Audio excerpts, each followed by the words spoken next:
नमस्कार, एक बार फिर से आप सभी का स्वागत है आपके अपने इस YouTube चैनल पर, जहां पर हम मैथमेटिक्स के अलग अलग सवालों को हल कर रहे हैं और अलग अलग कोर्सेज़ को पढ़ रहे हैं। तो रीड लेवल 1 का जो 2011 का जो पेपर है मैथमेटिक्स का, उसके हमने 2 वीडियो बना दिए हैं जिसमें हम 20 क्वेश्चन को सोल्व कर चुके हैं और जिसका लिंक डिस्क्रिप्शन में दे रखा है। और अगला जो वीडियो है यानी अगले 10 क्वेश्चन जो हैं आज हम सोल्व करने वाले हैं। तो चलिए शुरू करते हैं। तो इसमें जो सबसे पहला क्वेश्चन हमने यहाँ पर लिया है वो क्या है, किसी त्रिभुज के लिए निम्न में से कौन सा कथन सत्य है। यानी त्रिभुज की बात हो रही है और यहाँ पर जो 4 कथन लिखे हैं जिसमें 3 गलत होंगे और 1 सही होगा। ठीक है, तो इसके लिए हम क्या करें, देखो त्रिभुज बनाते हैं। तो यहाँ पर एक त्रिभुज अपन जानते हैं कि ये समकोण त्रिभुज है। ठीक है, ये समकोण त्रिभुज है। समकोण का मतलब क्या होता है, इसमें एक जो कोण है वो कितने डिग्री का होता है, 90 डिग्री का कोण होता है। ठीक है, और इसमें ये कर्ण होता है, लंब होता है और ये आधार होता है। फिर एक कोण हम इसमें बनाते हैं अधिक कोण। तो अधिक कोण का क्या मतलब हो जाएगा, तो अधिक कोण का मतलब है कि ये 90 से अधिक है। माना कि ये 120 डिग्री कोण है तो एक कोण क्या हो गया, इसमें अधिक है, 90 से अधिक है। और एक हम बनाते हैं समबाहु त्रिभुज। समबाहु त्रिभुज का मतलब जिसकी तीनों भुजाएं भी बराबर हैं और तीनों कोण भी बराबर हैं। तो तीनों कोण कितने हो जाएंगे, 60 डिग्री, 60 डिग्री और 60 डिग्री। तो ये 3 त्रिभुज हमने क्यों बनाए हैं कि यहाँ पर जो 4 ऑप्शन दे रखे हैं तो बारी बारी से हम इसकी बात करते हैं। तो पहला जो ऑप्शन है समस्त कोण यानी सभी कोण की बात कर रहा है, सदैव न्यून कोण होंगे। न्यून कोण का मतलब होता है 90 डिग्री से कम का कोण, और अधिक कोण का मतलब होता है जो 90 से अधिक होता है। ठीक है, तो सभी कोण सदैव न्यून, सदैव का मतलब है जितने भी त्रिभुज बनेंगे उन सभी में न्यून कोण हो, ऐसा संभव नहीं है। क्यों नहीं है, क्योंकि हम जानते हैं कि देखो समकोण में कितना है, 90 डिग्री है, तो ये तो 90 हो गया।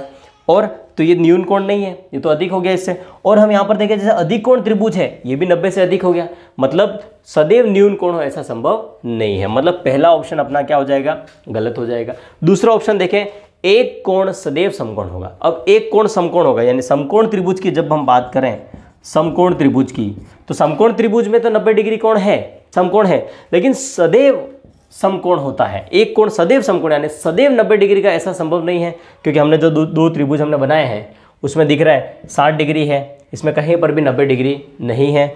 एक अधिक कोण बनाया है, इसमें भी कहीं पर भी 90 डिग्री नहीं है। अगला बात करें तो यहाँ पर ये जो ऑप्शन है वो भी क्या हो जाएगा, गलत हो जाएगा। ठीक है, तो तीसरा ऑप्शन जो है उसको देखें, एक कोण सदैव अधिक कोण होगा यानी हमेशा हर त्रिभुज में अधिक कोण होगा ऐसा। तो हम देखें यहाँ पर तीनों त्रिभुज में तो अधिक कोण केवल अधिक कोण त्रिभुज में ही है, बाकी समकोण में देखो तो 90 डिग्री है। और इसमें देखें समबाहु में तो वो क्या है, 90 से छोटा है, मतलब ये भी ऑप्शन क्या हो जाएगा, गलत हो जाएगा। चौथा ऑप्शन जो है यहाँ पर लिखा है, एक कोण सदैव न्यून कोण होगा यानी त्रिभुज के 3 कोणों में से एक कोण तो कम से कम 90 डिग्री से कम ही होगा सदैव। तो देखो यहाँ पर 90 डिग्री है तो ये कोई कोण है और ये भी कोई कोण है, तो ये 90 से दोनों क्या होंगे, छोटे होंगे। तो आ गया एक कोण न्यून कोण। इसमें भी हम बात करें, ये 120 है, टोटल कोण त्रिभुज के तीनों कोणों का योग कितना होता है, 180 डिग्री होता है। तो ये 120 है तो बचे हुए दोनों कोण का योग कितना होगा, 60 डिग्री। तो ये भी क्या होगा, जैसे एक कोण कोई भी एक क्या हो जाएगा, न्यून कोण हो जाएगा। इसमें देखें तीनों कोण 60 डिग्री है तो तीनों कोण यानी एक कोण तो क्या 60 डिग्री का है तो वो 90 से छोटा हुआ, इसका मतलब एक कोण सदैव न्यून कोण है। ये ऑप्शन हमारा क्या हो जाएगा, सही हो जाएगा। ठीक है, तो आगे हमने 2 क्वेश्चन लिए हैं। तो देखें यहाँ पर क्या है, वर्ग के चारों अंतः कोणों का योग होता है। मतलब हमारे पास 4 ऑप्शन है कि चारों वर्ग जो है, हम जानते हैं कि ये जो वर्ग है ये आकृति, इसको हम वर्ग कहते हैं। ठीक है, वर्ग की चारों भुजाएं आपस में समान होती है, चारों भुजाएं आपस में समान होती है और प्रत्येक कोण 90 डिग्री का यानी कि समकोण होता है। ठीक है, तो एक तो हमें चारों अंतःकोणों का योग होता है, इससे एक चीज़ तो हमें ये पता चल गई कि चारों कोण 90 डिग्री के होते हैं, मतलब 90 90 90 आपस में हम जोड़ते हैं तो वो 90 हमारा कितना हो जाएगा, 360 डिग्री। ठीक है, तो अंतःकोणों का योग हमें पता चल गया कि वो कितना है, बी ऑप्शन 360 डिग्री है। लेकिन कोई भी बहुभुज आ जाए उसके लिए हमें एक फाइंड करना है, तो उसका जो फॉर्मूला है वो होगा n-2 गुणा 180 डिग्री, जहाँ पे n क्या है, भुजा है, यानी कि भुजा में से 2 घटा दें और 180 का गुणा कर देंगे तो हमारा उत्तर आ जाएगा। तो देखो क्या होगा, भुजा वर्ग में कितनी भुजा होती है, 1 2 3 4 भुजा होती है, तो 4 - 2 गुणा 180 डिग्री, तो 4 में से 2 घटा दिए तो 2 × 180 डिग्री। 180 का जब 2 से गुणा करते हैं तो कितना उत्तर आता है, 360 डिग्री। तो हमारा जो उत्तर है वो कौन सा हो जाएगा, बी ऑप्शन 360 डिग्री हो जाएगा। ठीक है, अगला क्वेश्चन जो है, निम्न में से कौन सा कथन सत्य है। जब भी हम इस टाइप के क्वेश्चन करें तो हम इसमें यहाँ पर ज़्यादा जोर दें कि यहाँ पर सत्य लिखा है या असत्य लिखा है। ठीक है, कहीं कहीं पर असत्य लिखा हुआ आ जाता है जिसमें 3 ऑप्शन सही होते हैं, एक गलत होता है, तो हम क्या करते हैं, जो सही होता है वही कर देते हैं। तो इस चीज़ का भी ध्यान रखें कि सत्य असत्य क्या लिखा है उस पर ज़्यादा ध्यान दें। तो इसमें 4 ऑप्शन दे रखे हैं, देखो क्या दे रखा है। वर्ग एक विशेष प्रकार का आयत होता है। तो वर्ग जो है, अभी हमने बात की जिसकी चारों भुजाएं समान है, या अपन ये भी कह सकते हैं, अब इसने जो बोला है कि एक विशेष प्रकार का आयत है, तो आयत की जो आकृति होती है वो ये होती है जिसमें आमने सामने की भुजाएं आपस में क्या होती हैं, समान होती हैं, आमने सामने की भुजाएं, और सभी कोण कितने डिग्री के होते हैं, 90 डिग्री के होते हैं। ठीक है, तो वर्ग जो है एक विशेष प्रकार का आयत है। वर्ग को हम आयत कह सकते हैं, कैसे कह सकते हैं, हम ये कहते हैं कि आमने सामने की भुजाएं बराबर हैं, मतलब ये भुजा इसके बराबर है और ये भुजा इसके बराबर है, तो आमने सामने की भुजा भी बराबर है प्लस इसमें 90 डिग्री के कोण भी हैं, तो इस वर्ग को हम कह सकते हैं कि वर्ग एक विशेष प्रकार का आयत है। तो ये हमारा उत्तर सही है, लेकिन हम आगे बाकी के 3 ऑप्शन है उसको भी देख लेते हैं। आयत एक विशेष प्रकार का वर्ग होता है। अब मैं यहाँ पर क्या बोला इसने, आयत एक विशेष प्रकार का वर्ग होता है, यानी आयत वर्ग होता है ऐसा इसने कहा है। तो ये संभव नहीं है। क्यों नहीं है, क्योंकि हम जानते हैं कि वर्ग की चारों भुजाएं आपस में क्या होती हैं, समान होती हैं, और आयत की आमने सामने की भुजाएं समान होती है। तो आयत कभी भी वर्ग नहीं होगा। ये प्रश्न हमेशा पूछा जाता है, किसी न किसी कॉम्पिटिशन एग्जाम में आता ही रहता है ये।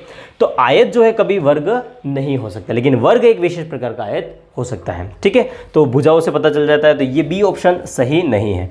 प्रत्येक किरण एक रेखाखंड होती है। अब हम बात कर रहे हैं रेखाखंड और किरण की, तो जिसकी दोनों ओर तीर होते हैं इसको हम रेखा कहते हैं। ठीक है, रेखा यानी इसको दोनों तरफ से बढ़ाया जा सकता है और अनलिमिटेड अनंत तक बढ़ाया जा सकता है रेखा को। ठीक है, 2 बिंदु हैं जहां पर जिसमें फिक्स होगी दूरी, अब इसकी दूरी यहां से यहां तक फिक्स हो गई है, तो इसको हम क्या कहते हैं, रेखाखंड कहते हैं। तो रेखाखंड क्या है, बढ़ाया नहीं जा सकता। रेखाखंड जो होता है वो 2 बिंदुओं पे फिक्स हो जाता है।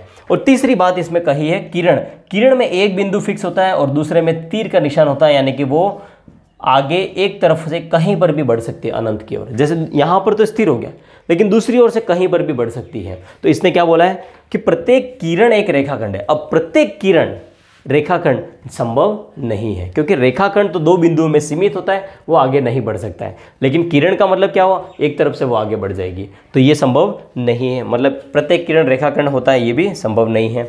ऋजु या सरल कोण की माप 90 डिग्री होती है। तो हम जानते हैं कि जब भी हम यहाँ पर कोई कोण बनाएं, तो ये जो पूरा 180 डिग्री का जो कोण होता है इसको हम सरल कोण कहते हैं। सरल कोण या सीधा कोण होता है, इसलिए इसको हम सरल नाम देते हैं या ऋजु कोण कहते हैं।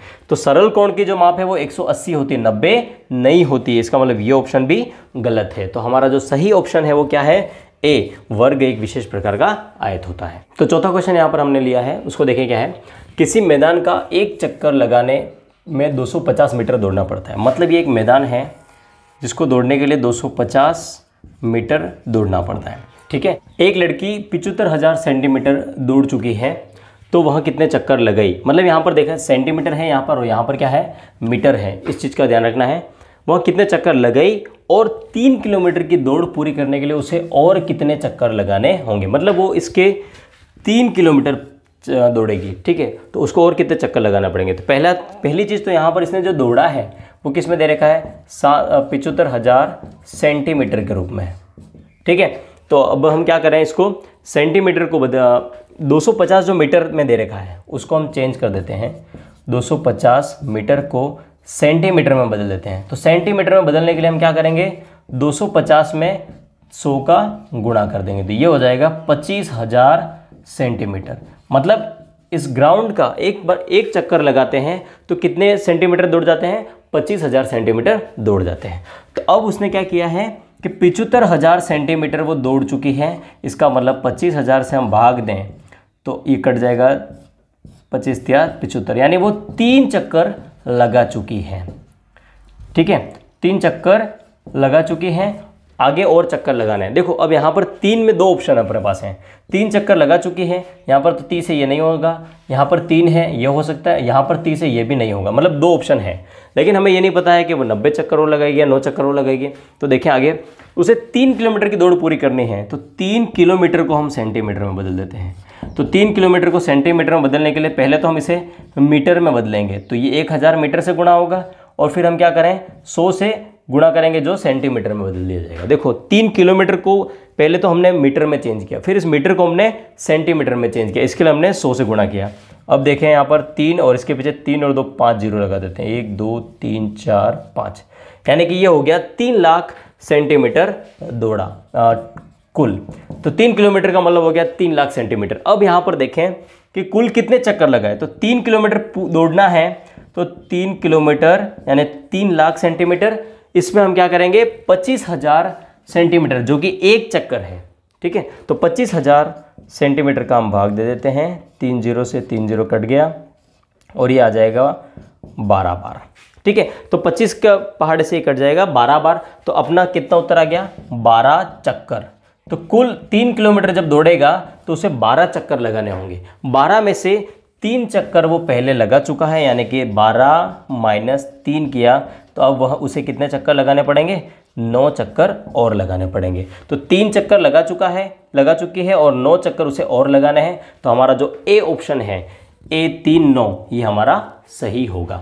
तो इसी में हमने अगला क्वेश्चन लिया है। अगला क्वेश्चन क्या है, 12 मीट्रिक टन 8 क्विंटल में से 8 मीट्रिक टन 50 किलोग्राम घटाने पर प्राप्त होता है। तो देखो यहाँ पर मीट्रिक टन जो शब्द आया है, तो 1 मीट्रिक टन में 1000 किलोग्राम होते हैं, ठीक है, 1000 किलोग्राम होते हैं। और क्विंटल शब्द जो आया है, तो 1 क्विंटल में हम जानते हैं 1 क्विंटल में 100 किलोग्राम होता है। तो 12 मीट्रिक टन 8 क्विंटल में से 8 मीट्रिक टन 50 किलोग्राम घटाने पर कितना प्राप्त होता है। तो सबसे पहले देखो 12 मीट्रिक टन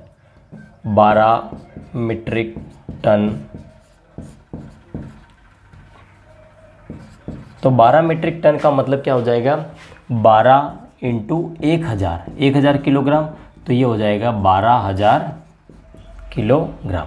तो 12,000 किलोग्राम हो गया, यहाँ पर इसको हम यहाँ लिख देते हैं 12,000 किलोग्राम, ठीक है। और इसने आगे क्या बोला है 8 क्विंटल, तो 8 क्विंटल का मतलब हो जाएगा 8 क्विंटल, तो 8 क्विंटल का मतलब हो जाएगा 8 इंटू 100, तो ये हो जाएगा 800। तो हमारे पास कुल कितना है 12,000 प्लस 800, तो ये हमारा जुड़ के हो जाएगा 12,800 किलोग्राम। तो 12,800 किलोग्राम हमारे पास कुल है, उसमें से हमें 8 मीट्रिक टन और 50 किलोग्राम घटाना है। तो अब वही 8 मीट्रिक टन बराबर कितना हो जाएगा 8 इंटू 1000, तो ये हो जाएगा 8,000 किलोग्राम। और इसने बोला है 50 किलोग्राम, तो साथ में हमें 50 किलोग्राम और घटाना है, तो ये कुल हो जाएगा 8,050 किलोग्राम।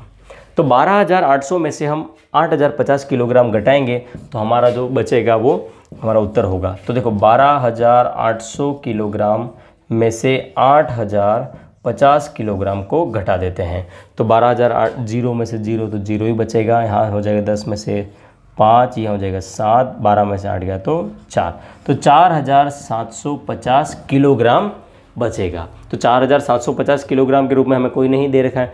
एक तो एक चीज़ हमें यहाँ से पता चल रही है कि 4,000 आ रहा है, इसका मतलब यहाँ पर 3 मीट्रिक तो हो नहीं सकता है, ये भी नहीं हो सकता। तो बचे हमारे पास 2 ऑप्शन, बी और ये सी ऑप्शन है, बी और सी ऑप्शन, ठीक है। तो अब देखें 4,000, इसको हम अलग लिख देते हैं इस तरह से, 4,000 प्लस 700 प्लस 50, तो इसको हम इस रूप में भी लिख सकते हैं, 4,750 को 4,000 प्लस 700 प्लस 50 के रूप में लिख सकते हैं। तो अभी हमने देखा कि 4,000 यानी 4 इंटू 1,000 किया, तो इसको हम क्या लिख सकते हैं 4 मीट्रिक टन लिख सकते हैं।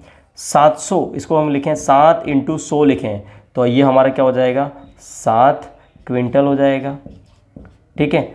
और जो पीछे 50 बच रहा है उसको हम किलोग्राम में लिखते हैं, ये पूरा किलोग्राम में ही था, तो ये हो जाएगा 50 किलोग्राम। तो अब हमारा ऑप्शन जो होगा वो ये होगा 4 मीट्रिक टन 7 क्विंटल और 50 किलोग्राम। तो देखो यहाँ पर इसमें लिखा है 4 मीट्रिक टन 8 क्विंटल 50 किलोग्राम, और हमारा उत्तर है 4 मीट्रिक टन 7 क्विंटल 50 किलोग्राम। तो जो बी ऑप्शन है वो हमारा क्या हो जाएगा, सही हो जाएगा। 4 मीट्रिक टन, 7 क्विंटल और 50 किलोग्राम। ठीक है, अगला जो क्वेश्चन हमने लिया है उसमें क्या है, देखें एक टंकी में 400 लीटर पानी है, यानी कि एक टंकी है जिसमें कितना लीटर पानी है, 400 लीटर पानी है, उसमें से 12 लीटर 500 मिलीलीटर पानी काम में ले लिया, यानी 12 लीटर और 500 मिलीलीटर है ना। इसको हम ये भी लिख सकते हैं कि 12.5 मिलीलीटर भी लिख सकते हैं। इसको हमने काम में ले लिया। इसके बाद का जो पानी शेष बचा है उसको हमने 25 डिब्बों में भरा जाए या भर दिया जाए तो प्रत्येक डिब्बे की क्षमता कितनी है। तो देखो 400 लीटर पानी था, उसमें से हम पहले क्या करें, 12.5 को घटा देते हैं। तो 12.5 इसमें से हम घटा देते हैं तो ये हमारा आ जाएगा 5 दशमलव और ये हो जाएगा 7 और ये घटाएंगे 8, तो 387.5 लीटर। अब इसको हम वापस इसमें लिख सकते हैं 500 मिलीलीटर के रूप में लिख सकते हैं। तो लिख दें कितना हो जाएगा, 387 और 387 तो लीटर और 500 मिलीलीटर बचेगा पानी। ठीक है, इतना पानी शेष बचा है। अब हमने क्या किया, 25 समान डब्बों में भर दिया। ठीक है, तो 25 समान डब्बों में जब भरते हैं तो हम क्या करें, इसमें 387.5 इसमें हम क्या करें, 25 का भाग दे देते हैं। तो 25 का भाग दे देंगे तो हमें ये उत्तर आ जाएगा कि कितना एक डब्बे में कितना पानी भर सकते हैं। ठीक है, 25 का जब हम भाग देते हैं 387 में तो एक बार तो ये हो जाएगा 25 घटाया 3 13 137, 5 बार भाग जाएगा 125 घटाया तो बचेगा यहाँ पर 2 और ये 1 तो 12 बचेगा। और अब यहाँ पर दशमलव आ गया तो दशमलव को हम यहाँ लगा देंगे और जो 5 है वो यहाँ पर आ जाएगा। अब 25 के पहाड़े में 125 कितनी बार आता है तो हम जानते हैं 5 बार 125 घटाया शेष पर बचा 0, तो हमारा उत्तर कितना आ गया, 15.5 उत्तर आ गया। तो 15.5 जो है वो क्या है, एक डिब्बे में भरे जा सकने वाले पानी की क्षमता है। तो 15.5 यानी 15 तो लीटर है और 0.5 का मतलब 500 मिलीलीटर है। तो जो 15 लीटर वाला ऑप्शन है, जो सी ऑप्शन है, वो हमारा क्या हो जाएगा, सही हो जाएगा। अगला क्वेश्चन हमने यहाँ पर लिया है, देखें क्या है। एक घड़ी में बड़ी सुई के किसी अंक से ठीक अगले अंक तक पहुँचने में लगने वाले समय के लिए निम्न में से कौन सा असत्य है। यहाँ पर ध्यान देने वाली बात है, असत्य है। कौन सा असत्य है, तो देखो ये हमारी घड़ी है। ठीक है, इस घड़ी में देखें यहाँ पर होता है 12 1 2 3 4 5 6 7 8 9 10 और ये 11। अब घड़ी में बड़ी सुई की बात करी है तो बड़ी सुई में हमें पता है कि सबसे बड़ी सुई तो सेकंड की होती है, लेकिन यहाँ पर जैसे ऑप्शन देखें 5 मिनट 300 सेकेंड 1/12 घंटा 1 घंटा, तो यहाँ पर वो सेकंड वाली सुई की बात नहीं करी है। इसके बाद की जो बड़ी सुई है वो क्या है, मिनट वाली। तो अब देखें क्या होता है कि मिनट वाली सुई है, माना कि वो मिनट वाली सुई 1 पर है। ठीक है, 1 से लेके वो 2 पर अगर जाती है, इसने बोला है कि बड़ी सुई के किसी अंक से ठीक अगले अंक तक पहुंचने में लगने वाला समय, यानी 1 से लेके वो कहाँ पर जा रही है, 2 तक जा रही है, 1 से लेके 2 तक। तो अब हम देखें कि 1 से लेके 2 तक जाती है तो वो कितने मिनट होता है, हमें पता है वो मिनट के रूप में है। तो कितने मिनट होगा, 5 मिनट। तो हम 5 मिनट तो हमारा सत्य है। देखो यहाँ पर पूछा क्या है, इस पर ध्यान दें, असत्य कथन कौन सा है। तो 4 है जिसमें 3 सत्य होंगे और 1 असत्य होगा। तो पहला तो सत्य है 5 मिनट। अब दूसरी बात कही इसने 300 सेकेंड, तो क्या 5 मिनट 300 सेकेंड होता है क्या। तो देखो हम जानते हैं कि 1 मिनट में कितने सेकेंड होते हैं, 60 सेकेंड होते हैं। अब हम देखें 5 मिनट में कितने सेकेंड हो जाएंगे, तो 5 मिनट में 60 × 5 करते हैं तो 6 5 30, 300 सेकेंड हो जाएंगे। मतलब 1 से 2 तक इसको जाने में 300 सेकेंड लग रहे हैं। तो बी ऑप्शन भी क्या है, सही है, हमारा सत्य है। मतलब 1/12 घंटा, यानी देखो 1 घंटे के लिए इस मिनट वाली सुई को कितनी बार यहाँ कहाँ तक घूमना पड़ेगा, 12 तक घूमना पड़ेगा। यानी कि प्रत्येक हिस्सा ये 1 2 3 4 5 6 7 8 9 10 11 और 12, तो कुल हिस्से कितने हैं, 12 हिस्से हैं। ठीक है, कुल हिस्से कितने हैं, 12 हिस्से। 1 से लेकर 2 हम मान रहे हैं, तो ये इस 12 हिस्सों में से कौन सा हिस्सा हुआ, 1 हिस्सा हुआ। ठीक है, 12 हिस्सों में से 1 हिस्सा हुआ, तो इसको अपन लिखते हैं बटे के रूप में। तो 1/12 12 और इस पूरे को घूमने में घंटा मतलब 1 घंटा हो जाता है, पूरा घूम लेता है तो 1 घंटा हो जाता है। इसको हम लिखते हैं 1/12 घंटा। मतलब ये CV क्या है, सत्य है। तो असत्य कथन कौन सा होगा, जब 3 सत्य हैं तो चौथा कथन हमारा क्या होगा, असत्य होगा। और हमारा जो राइट उत्तर है, राइट आंसर जो है वो क्या हो जाएगा, D हो जाएगा। तो वैसे भी मिनट का जो कांटा है अगर 1 से लेकर 2 तक जाता है तो 1 घंटे का समय नहीं होता है। तो अगला क्वेश्चन हमने यहाँ पर लिया है, देखें क्या है। एक आयताकार मैदान की लंबाई 60 मीटर, आयताकार यानी आयत की बात कही है, तो आयताकार मैदान की लंबाई 60 मीटर है। लंबाई कितनी है, 60 मीटर, और उसकी चौड़ाई 40 मीटर है। मतलब ये चौड़ाई होती है वो कितनी है इसकी, 40 मीटर है। उसकी चारों ओर बाहरी तरफ 5 मीटर चौड़ाई में घास लगाई जाए, 5 मीटर चौड़ाई में घास लगाई जाए तो घास लगाने वाली जगह का क्षेत्रफल होगा। मतलब ये आयताकार मैदान है, इसकी जो लंबाई है वो कितनी है, 60 मीटर, और जो चौड़ाई है वो कितनी है, 40 मीटर है। ठीक है, अब यहाँ पर क्या किया, 5 मीटर की चौड़ाई में इसने घास लगा दी मैदान के चारों तरफ। चारों तरफ का मतलब अगर है तो यहाँ पर क्या हो जाएगा, मैदान के चारों तरफ, यानी कि यहाँ से लेके ये, जैसे हम मान लें कि ये 5 मीटर है। ठीक है, तो 5 मीटर यानी यहाँ से यहाँ तक पूरा होगा, ये भी होगा और इस तरफ भी होगा, इस तरफ भी होगा, और ये पूरी तरह से 5 मीटर। 5 मीटर यहाँ पर भी 5 मीटर बढ़ गया, 5 मीटर, ये भी 5 मीटर हो जाएगा, 5 मीटर, ये भी क्या हो जाएगा, 5 मीटर। अब मतलब यहाँ पर क्या हो गया कि एक और आयत आ गया। ठीक है, तो पहले वाले आयत की लंबाई कितनी थी, 60 मीटर थी, और चौड़ाई कितनी थी, 40 मीटर थी। तो जैसे ही जो नया आयत बना उसमें क्या हुआ, 5 मीटर इधर से जुड़ गया और 5 मीटर इधर से जुड़ गया। तो इसकी जो नए वाले आयत की है लंबाई कितनी हो जाएगी, 60 और 5 65 और 5 70 मीटर। 70 मीटर बाहरी जो आयत है उसकी लंबाई हो जाएगी, और जो चौड़ाई है वो कितनी हो जाएगी, देखो 5 मीटर ऊपर भी बढ़ा है, 5 मीटर नीचे भी बढ़ा है। तो पहले 40 था, अब कितना हो जाएगा, चौड़ाई इसकी 50 मीटर हो जाएगी। तो यहाँ पर जो ये वाला क्षेत्रफल है इसमें क्या लग रही है, घास लग रही है। तो घास वाला क्षेत्रफल हमें फाइंड करना है। तो हम क्या कर सकते हैं, घास वाला क्षेत्रफल हमें फाइंड करना है, तो हम क्या करेंगे, जो बाहरी आयत है, बाहर वाला जो आयत है, इसमें से अंदर वाले आयत का क्षेत्रफल यानी ये वाला क्षेत्रफल घटा देंगे तो बचा हुआ क्षेत्रफल क्या होगा, जिसमें घास लगी हुई है। तो क्या करें, बाहरी आयत का क्षेत्रफल ज्ञात करते हैं। तो बाहरी आयत का क्षेत्रफल, तो बाहरी आयत का क्षेत्रफल यानी आयत के क्षेत्रफल का फॉर्मूला क्या होता है हमारा, लंबाई इंटू चौड़ाई।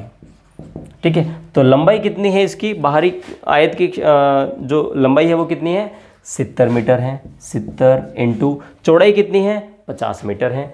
तो 50 मीटर, तो इन दोनों का आपस में गुणा कर दें। अब यहाँ पर ध्यान देने वाली बात ये है, क्योंकि यहाँ पर जो ऑप्शन दे रखे हैं 4, इसमें 1100 मीटर है, 525 मीटर स्क्वायर है, 1100 मीटर स्क्वायर है और 525 मीटर है। माना कि अगर हमारा उत्तर 525 आता है तब भी हम कंफ्यूज होंगे, क्योंकि मीटर दे रखा है, इधर मीटर स्क्वायर दे रखा है। इधर अगर 1100 उत्तर आता है तो यहाँ पर मीटर स्क्वायर दे रखा है, यहाँ पे मीटर दे रखा है, तो कंफ्यूज होंगे। तो वो कन्फ्यूजन भी मैं इस क्वेश्चन में इसके साथ में क्लियर कर रहा हूँ। 70 मीटर है ना, और उसका गुणा किससे हो रहा है, 50 मीटर से हो रहा है। तो 70 का जब 50 से गुणा हुआ तो वो कितना हो जाएगा, 3500 मीटर। अभी मीटर और मीटर का भी आपस में जब गुणा होता है तो मीटर और मीटर का जो गुणा हुआ तो वो कितना हो गया, मीटर स्क्वायर हो जाएगा। ठीक है, इसलिए यहाँ पर मीटर स्क्वायर रहेगा। अब देखिए अंदर का जो आयत है, आंतरिक आयत, तो आंतरिक आयत का क्षेत्रफल, आंतरिक आयत का क्षेत्रफल, तो आंतरिक आयत का क्षेत्रफल भी वही सूत्र हो जाएगा, लंबाई इंटू चौड़ाई। इसकी लंबाई कितनी है, 60 मीटर इसकी लंबाई है, 60 इंटू इसकी चौड़ाई कितनी है, 40 मीटर है। तो 40 मीटर 60 मीटर, तो 60 और 40 का जब गुणा किया तो ये हो जाएगा 2400 मीटर स्क्वायर हो जाएगा। तो इस तरह से हमने आंतरिक आयत का क्षेत्रफल ज्ञात कर लिया और बाहर का आयत का क्षेत्रफल ज्ञात कर दिया। अब हमें देखें, यहाँ पर देखें घास लगाने वाली जगह का क्षेत्रफल। तो घास लगाने वाली जगह का क्षेत्रफल मैंने बोला था कि बाहरी आयत में से अंदर वाले आयत का क्षेत्रफल घटा देंगे तो वो आ जाएगा। तो 3500 metre square minus 2400 metre square कर देते हैं। तो 3500 मीटर स्क्वायर में से 2400 मीटर स्क्वायर घटता है तो ये आ जाएगा 1100 मीटर स्क्वायर। तो घास लगी हुई है उसका क्षेत्रफल कितना है, 1100 मीटर स्क्वायर। अब देखो 1100 यहाँ पर भी है, 1100 वहाँ पर भी है, लेकिन हमारे आंसर में क्या है, मीटर स्क्वायर। तो हमारा जो सी ऑप्शन है वो क्या हो जाएगा, सही हो जाएगा। सोल्व करते हैं। एक आयताकार फ्रेम के चित्र के फ्रेम x की लंबाई 90 सेंटीमीटर, यानी एक आयताकार फ्रेम है, इसकी लंबाई है 90 सेंटीमीटर और इसकी चौड़ाई दे रखी है 70 सेंटीमीटर, ठीक है। और एक वर्गाकार फ्रेम y है, वर्गाकार फ्रेम y है जिसकी भुजा 80 सेंटीमीटर है। इसका मतलब 80 सेंटीमीटर, चारों भुजाएं बराबर हैं तो 80 सेंटीमीटर की हो जाएगी। तो निम्न में से कौन सा कथन सत्य है। अब यहाँ पर देखो क्या बात की इसने, परिमाप, परिमाप, परिमाप और परिमाप की बात की है। तो परिमाप का जो सूत्र है वो लिख देते हैं हम। तो आयत का जो परिमाप है वो हमारा, उसका फॉर्मूला होता है 2 × लंबाई प्लस चौड़ाई, ठीक है। और वर्ग का जो परिमाप होता है वो होता है 4 × भुजा होता है, ठीक है। अब यहाँ पर देखें कि सभी ऑप्शन में क्या दे रखा है, centimetre square, centimetre square, centimetre square, और एक ऑप्शन में क्या दे रखा है, सेंटीमीटर। अब इसने पूछा भी क्या है, कौन सा कथन सत्य है, यानी सत्य क्या है। तो यहाँ पर देखें इसके साथ में सेंटीमीटर लगा है, तो जब हम इस फॉर्मूले में सेंटीमीटर का इस्तेमाल करते हैं तो 2 × लंबाई, लंबाई कितनी है 90 सेंटीमीटर है, ठीक है, प्लस इधर चौड़ाई कितनी है 70 सेंटीमीटर है। तो दोनों ही सेंटीमीटर आपस में क्या हो रहे हैं, जुड़ रहे हैं। तो यहाँ पर सेंटीमीटर स्क्वायर होने का कोई भी सवाल नहीं होता है। तो हमारा जो भी उत्तर आएगा तो वो किस में आएगा, सेंटीमीटर में आएगा। यहाँ पर देखो 4 × भुजा है, तो 4 × भुजा यानी 4 × 80 सेंटीमीटर। अब जब इसका उत्तर निकलेगा तो वो किस में होगा, सेंटीमीटर में होगा, ठीक है। और निकाल भी देते हैं तो ये हो जाएगा 8 × 4 = 32, 320 सेंटीमीटर। तो पहली चीज़ तो यही है कि सभी में सेंटीमीटर स्क्वायर है और इसमें सेंटीमीटर है, यानी परिमाप में सेंटीमीटर आता है, स्क्वायर नहीं आता है। तो हमारा जो डी ऑप्शन है वो क्या हो जाएगा, सही हो जाएगा। और जो आंसर है वो भी देख लो, 320 सेंटीमीटर आ रहा है, 320 सेंटीमीटर के बराबर है। और x तथा y का दोनों फ्रेम, इसका परिमाप भी ज्ञात कर लेते हैं। तो 90 और 70 जुड़ जाएगा तो ये हो जाएगा 160। 160 का जब हम 2 से गुणा करते हैं तो ये हो जाता है 320 सेंटीमीटर। तो ये हमारा डी ऑप्शन सही हो जाएगा। तो इस वीडियो का ये आखिरी क्वेश्चन है और यहाँ पर हमारे रीट 2011 लेवल 1 के मैथमेटिक्स का जो पेपर है वो भी यहाँ पे सोल्व करके हम समाप्त करने वाले हैं। इसके बाद हम अगला पेपर लेंगे अगले वीडियो में, ठीक है। तो इसमें हम देखें लास्ट क्वेश्चन जो है, निम्न चित्र में कितने त्रिभुज हैं, 5, 4, 3, 6। तो ये जो आकृति दे रखी है उसमें कितने त्रिभुज हैं, तो त्रिभुज ABCD, यहाँ पर हम इसका नाम दे देते हैं। तो सबसे पहले यहाँ पर देखिए कितने त्रिभुज है, तो सबसे बड़ा त्रिभुज जो है सबसे पहले, तो ये एक त्रिभुज हो जाएगा, त्रिभुज ACD हो जाएगा। फिर यहाँ पर देखें कि ये बीच में एक लाइन है, तो यहाँ पर एक त्रिभुज और बन गया, ये वाला त्रिभुज, तो ये त्रिभुज ABE हो जाएगा। फिर यहाँ पर देखें तो ये एक त्रिभुज बन रहा है, ये वाला, तो ये भी एक त्रिभुज हो जाएगा, त्रिभुज BED हो जाएगा। एक त्रिभुज और बन रहा है, ये BD और C, तो एक त्रिभुज ये और हो जाएगा, त्रिभुज BDC।